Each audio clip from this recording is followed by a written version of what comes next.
Welcome to a new episode of your show, The Big Q. Today we are going to talk about the resurrection of our Lord Jesus Christ. St. Paul, in 1 Corinthians chapter 15, he said, "If Christ has not risen, then your faith is worthless." This is a very powerful claim, that he claimed whole Christianity upon a single event. And you can investigate whether Jesus Christ had risen from the dead or not. And if he had risen truly, then Christianity is true, and vice versa. So this is very powerful. And actually, you can investigate the truth of it. And then you can judge whether Christianity is true or not. This is the referral to St. Paul. Many former atheists who had been very strong atheists in the past and became Christians, they became Christians because they examined the true case of resurrection.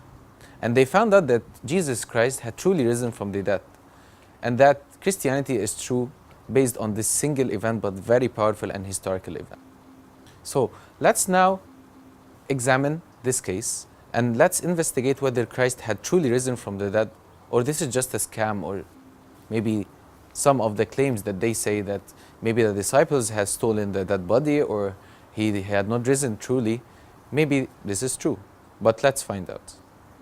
The first thing in order to prove resurrection is to prove that Jesus Christ himself had been crucified on the cross on the mountain of Golgotha.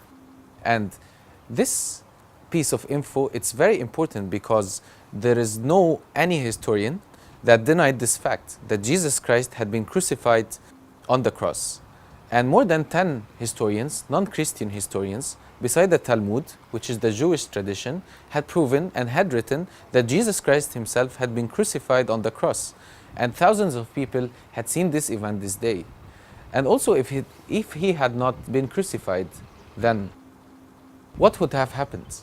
And what about all of those people who had seen them in the previous Sunday when he entered Jerusalem on a donkey? And then all the people had shouted and glorified him because they thought that he's the king who is going to free them from the slavery that they have been. So many people recognized Jesus Christ as that. And also the Romans recognized truly who Jesus Christ is.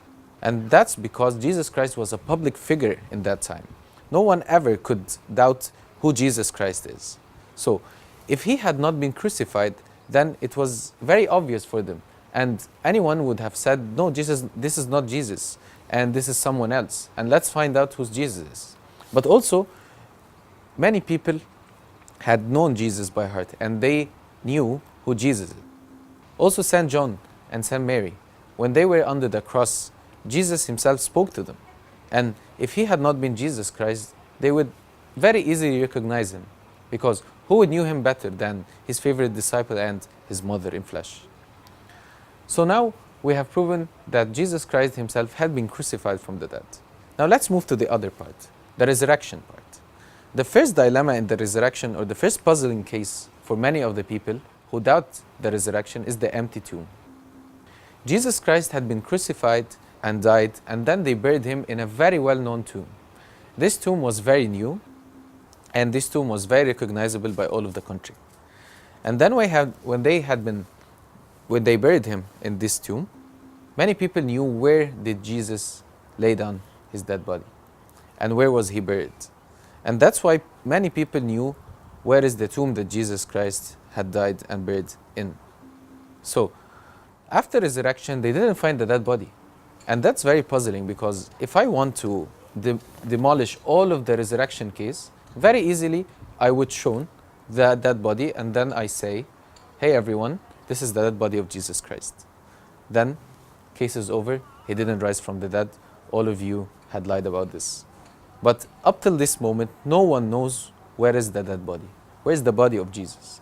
No one knows, and no one will know, because he truly had risen from the dead, as we will see in the next part.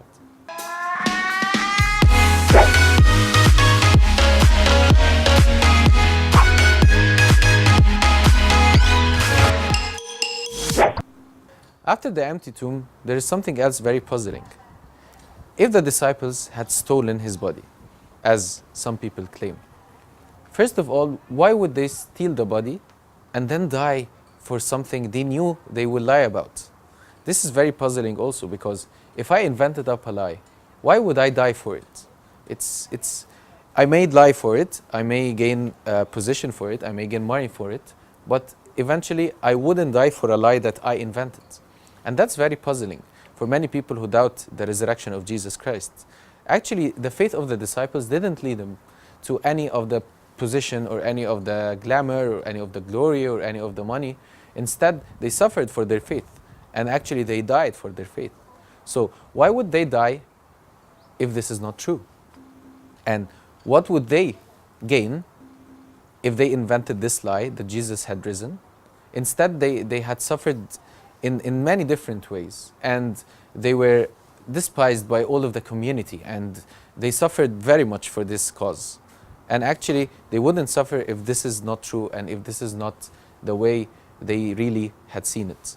Actually, St. Peter and St. John, we know that they were very afraid from the Romans at that time. And all of the disciples were gathered in a close place, very afraid from the Romans, because they thought that after the death of Jesus, they would die also. But this is very different, because after resurrection, they came out and preached, and they ministered the people around them. Actually, they went to the jail more than a couple of times after this. This is only because they preached that Jesus Christ had risen from the dead. So that's a very, very interesting shift in the way they dealt with things. They were very afraid in the beginning, and after the resurrection, they were very bold. So if this is not true, then how would they reverse their state of fear? And how would they preach in front of thousands of people on the resurrection of Jesus Christ if this is not true? Another thing, that in the scriptures, in the Bible, they said that the first people who preached the resurrection of Jesus was the Marys. And in that time, in this old time, the testimony of the women are not recognizable, are not credible. And it's not authorized for women to testify in courts or to say what they had seen. So if I would make up this story, I wouldn't ever have written that the first preachers of the resurrection were women, because it's very known at this time that only women are not allowed to testify in the courts. So because this has really happened, and because this has followed all the other events, then this is true. Because if I want to make a story, or if I want to lie about something, this small piece of info won't pass by me. I will be very careful, and I will say, for instance, that the men went first before the women, and that Jesus Christ risen from the dead, and I will compose the story as if I'm very knowledgeable of the rules at that time. But this is not what happened. So, third thing also about the resurrection of Jesus Christ, that many people who doubted his resurrection in the beginning became preachers of it. Like, for instance, St. Paul. St. Paul was Saul, and we know that Saul was very harsh with the Christians at that time.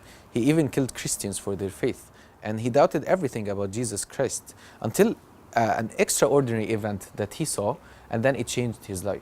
And then he became, rather than someone who kills Christians and persecutes Christians, to someone who preaches the resurrection of Jesus Christ.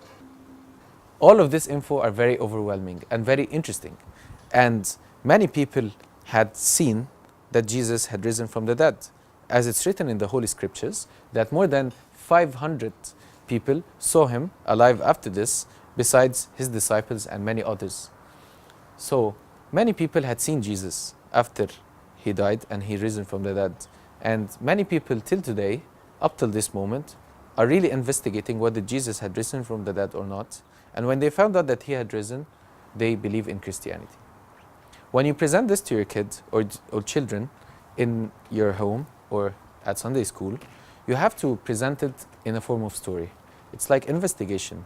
And you have to present it like, bring up all the questions you have, bring up all the doubts you have, and let's deal with it one at a time.